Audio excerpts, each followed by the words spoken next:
What is going on, everybody? Welcome to the first episode of the Mets Weekly Wrap-Up. I'm your host, Robert Bowe. Basically, what this show is going to be is exactly what the title says. It's going to be a weekly wrap-up of the Mets until the end of the year. So we're about 2 weeks into the season right now, and I would consider myself a realistic Met fan. So I take things how they really are. I don't beat around the bush. I don't sugarcoat anything. So here we go. I am worried about the New York Mets right now.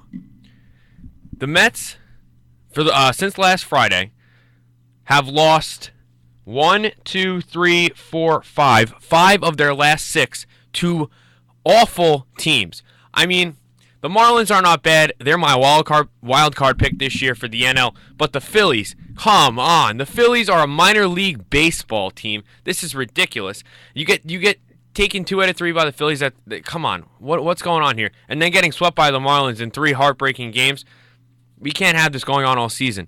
The fact that we have 32 straight games against the NL East to start the season is a gift, considering how bad most of the NL East is. The Braves are not good. They do have Swanson's good, and they do have some other good players, but they're not cutting it. The Phillies are awful. The Marlins, I think the Marlins are a team to look out for. I think the Marlins are going to take the wild card, like I said before. But they're not as good as the Mets. And the Nationals are the only team that the Mets really have to look out for. So the Mets have to win these easy games to start the season off, and they're not doing it. They had an easy series at Citi Field. They should have took the entire series against the Phillies, but they didn't. They blew it. They're terrible. I'm obviously overreacting a little bit, but this is just pure human reaction to it. In my mind right now, the Mets are awful, and now we have to play the Nationals in a 3-game series at home, which is at home will help a little bit, but the Mets aren't touching the Nationals. Mets are 8-8, Nationals are 10-5. Bryce Harper's on fire, batting .400, 6 home runs. Murphy's just doing his regular .350. He has 2 home runs, decent amount of RBIs. I personally think that the New York Mets will get embarrassed this weekend. I either think they will get embarrassed or they will embarrass the Nationals. It's one of those things because it happened last year.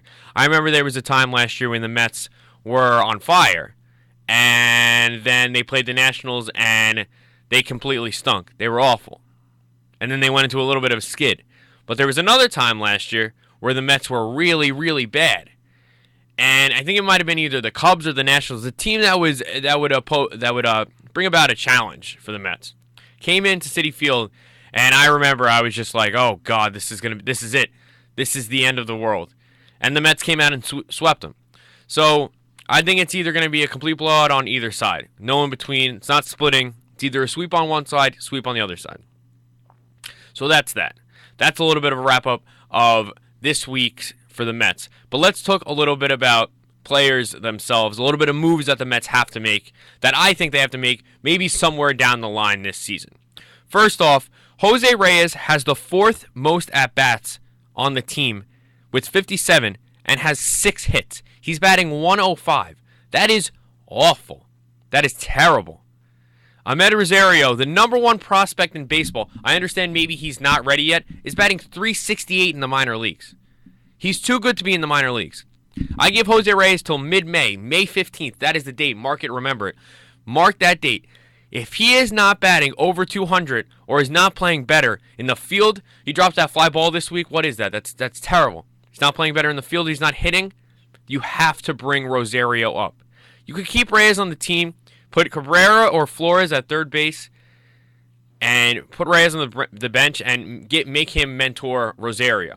Even though he's not playing well, Reyes has a good baseball mind, and he was a good player. He still is a good player. He's in a slump right now, but he was a great player at one point, and he could teach Rosario. That would be perfect.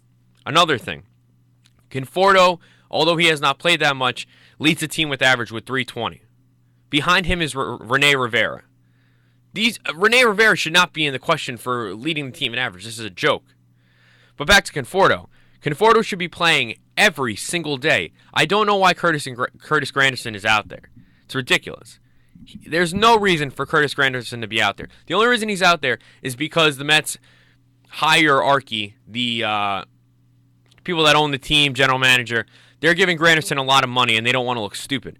Joke's on them, they already look stupid. So you might as well just suck up your pride and put Conforto in if you want to win baseball games. Because to Met fans, you already look stupid. So you can't get any dumber, so just put Conforto in. You hit rock bottom, put Conforto in. That's all we want. And, well, that was a bunch of negative aspects. We'll talk about a couple positive aspects, then we'll hit another negative aspect to end the show, since this has been such a rough week for the Mets. Jay Bruce is playing great. 6 home runs, batting .293, leads the Mets in every offensive category except for hits. Strubel Cabrera has the most hits, which is I can't thank that guy enough for being on the Mets. Just a great player, just amazing. He's a leader. He's one of the only guys in the Mets I like right now. He's great. But Jay Bruce is playing great. I know it wasn't intentional. They weren't expecting Duda to hurt his arm, but the hyperextension of the elbow is not a good injury. No injury is a good injury, but especially a hyperextension of the elbow. So Duda could be out for some time, and I think we might see Jay Bruce there. Unless, which I was seeing a little bit on the internet, which you can't trust everything you see on the internet, but I was seeing some Hosmer to the Mets trade rumors swirling around. And Alderson did say that this year is the year where they're going all out on trades. I would love Hosmer on the Mets. He is a guy, he's a gritty player, does everything he has to do. I mean, he's not playing that great right now, but he hits the ball. That's all the Mets need right now is someone to hit the ball. So, I mean, not saying that's definitely going to happen or it's even in the question, but I heard it swirling around at one point. But back to Jay Bruce, I'm completely fine with Jay Bruce playing first base because that opens up a position in the outfield for Conforto to take. Again, I think Conforto should be playing over Granderson any day. And if Duda plays first base, Bruce plays first base and we don't have Granderson in the outfield, why do we not have Juan Lagares playing? Juan Lagares is a Gold Glover, and then he hasn't done anything since because the Mets don't give him a chance. Come on, get Granderson out of the outfield. Conforto and Lagares need to be playing the outfield. And we'll wrap it up on this. Cespedes has a sore hamstring. He will be out for 2 to 3 days or something like that. So that's not good, especially going up against the Nationals. But we'll see. I mean, I'm hoping not every show will be this negative, but as a Met fan, you kind of are a pessimist because there's really no other way to look at being a Met fan. But yeah, I'm hoping the next few episodes will be a little bit more positive. So for the Mets Weekly Wrap-Up, I'm Robert Bowe. Everybody have a great day.